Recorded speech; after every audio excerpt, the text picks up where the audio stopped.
بسم الله الرحمن الرحيم قل يا عبادي الذين أسرفوا على أنفسهم لا تقنطوا من رحمة الله إن الله يغفر الذنوب جميعا إنه هو الغفور الرحيم وأنيبوا إلى ربكم وأسلموا له من قبل أن يأتيكم العذاب ثم لا تنصرون واتبعوا أحسن ما أنزل إليكم من ربكم من قبل أن يأتيكم العذاب بغتة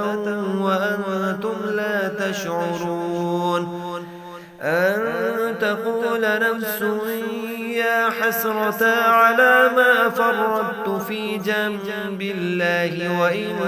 كنت لمن الساخرين أو تقول لو أن الله هداني لكنت من المتقين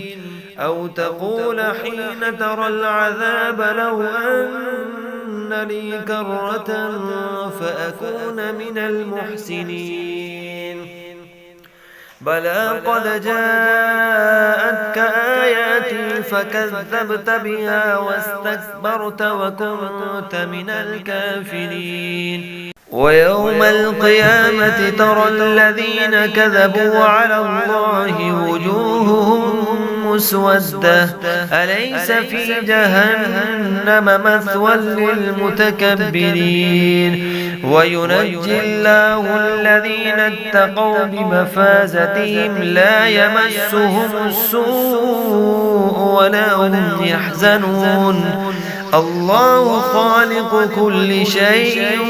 وهو على كل شيء وكيل له مقاليد السماوات والأرض والذين كفروا بآيات الله أولئك هم الخاسرون.